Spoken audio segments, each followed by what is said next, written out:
মরে যাওয়ার 24 ঘন্টার মধ্যে আপনার শরীরের সাথে কি কি আচরণগুলো করা হয় সেটা কি জানেন আপনি? বর্তমান বিজ্ঞান বলছে একটা মানুষকে যখন দাফন করা হয়, এই দাফন করার 24 ঘন্টার মধ্যেই তার শরীরের মধ্যে পোকার উৎপত্তি হয় এবং এই পোকাগুলো নিজেরা তার শরীর খাইতে থাকে এবং অন্যান্য পোকাগুলোকে আমন্ত্রণ করতে থাকে গন্ধের দ্বারা, এবং এতটা শরীর থেকে গন্ধ বের হয় এবং এই পোকাগুলো তার অঙ্গের বিভিন্ন অঙ্গ প্রত্যঙ্গ দিয়ে বের হতে থাকে এবং অন্যান্য পোকাগুলোকে আমন্ত্রণ করতে থাকে। এবং এই লাশের বয়স যখন 3 দিন হয়ে যায় তখন তার নাকটা সর্বপ্রথম পচে একদম শেষ হয়ে যায়। সব ঠিক আছে, আপনার হাত পা শরীর সব ঠিক আছে, কিন্তু সর্বপ্রথম আপনার নাক পচে যাবে এবং এখান থেকেই পচনটা শুরু হবে। এখান থেকেই পোকা পুরা শরীরের বাহিরে চলে আসবে, পুরা শরীরের বাহিরের অংশগুলো খাইতে থাকবে। আপনার লাশের বয়স যখন 6 দিন হয়ে যাবে তখন আপনার হাতের এবং পায়ের নখগুলো খসে খসে পড়তে থাকবে। আপনি শুয়ে আছেন কবরের মধ্যে, কিন্তু আপনার হাতের নখও নাই, পায়ের নখও নাই, খসে পড়ে গেছে। 9 দিন যখন বয়স হয়ে যাবে তখন আপনার শরীরে মাথার হাতে পায়ের অঙ্গ প্রত্যঙ্গের যত চুল আছে, লোম আছে, সব চুলগুলো খসে খসে পড়তে থাকবে। কবরে শুয়ে আছেন আপনি, আপনার হাড় শুয়ে আছে, আপনার শরীর শুয়ে আছে, কিন্তু চুল আপনার শরীরে নেই, সব খসে খসে মাটিতে পড়তে থাকবে। বিজ্ঞান বলছে যখন এই লাশটার বয়স 17 দিন হয়ে যায়, এই 17 দিন পর্যন্ত লাশটা শুধু ফুলতে থাকে, ফুলতে থাকে, পেটটা শুধু ফুলতে থাকে। এই ফুলার আকৃতি যে কত ভয়ঙ্কর, যদি কোনো মানুষ দেখতে পারতো তাহলে কবরের চিন্তায় সর্বসময় ব্যস্ত থাকতো।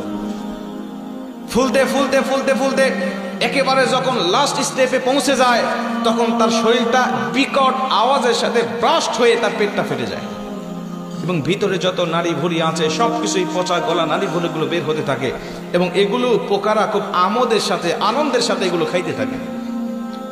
খাইতে খাইতে এই লাশের বয়সটা যখন 60 দিন হয়ে যায়, লাশের বয়স 60 দিন হয়ে যাওয়ার পরে তার শরীরের 1 ইঞ্চি পরিমাণ গোস্ত থাকে না, চামড়া থাকে না, সব কিছু একেবারে শেষ হয়ে যায়।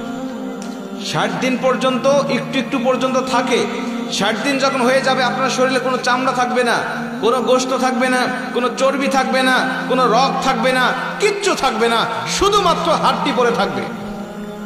যে শরীর নিয়ে দুনিয়ার জমিনে আপনি এত বড়াই করেছেন, এত অহংকার করেছেন, যে শরীরের যত্ন নেওয়ার জন্য আপনি কত বিদেশি দামি দামি কসমেটিক ব্যবহার করেছেন, কিন্তু এই শরীরটা ইসলামের পথে, এই শরীরটা আপনি ইসলামের পথে কাজে লাগান নাই।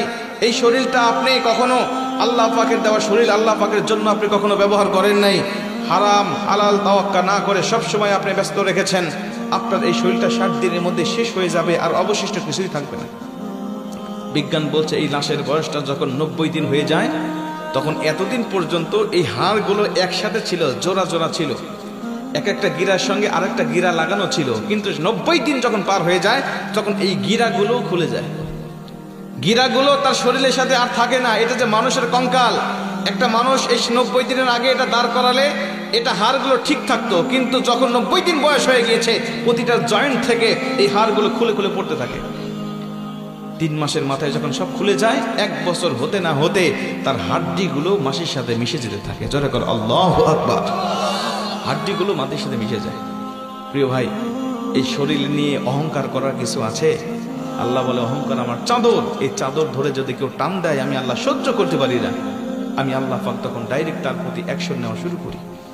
আজকে চলে গেছে 2 জন ব্যক্তি, ওরা যদি জানতো, ওরা যদি সুস্থ থাকতো তাহলে চিন্তা করতো, যদি তাদের আল্লাহ পাক যদি কবুল করতো তাহলে তারাও হয়তোবা এসে এই মাহফিলে বসতো। কথা বলেন ঠিক কি না?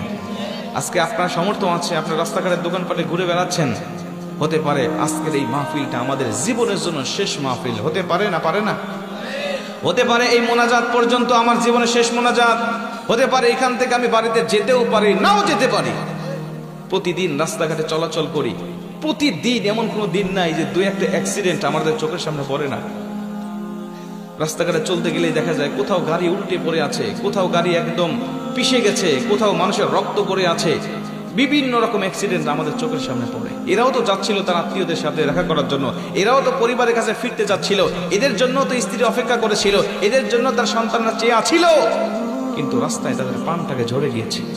আমাদের প্রাণও এভাবে ঝরে যেতে পারে নাকি?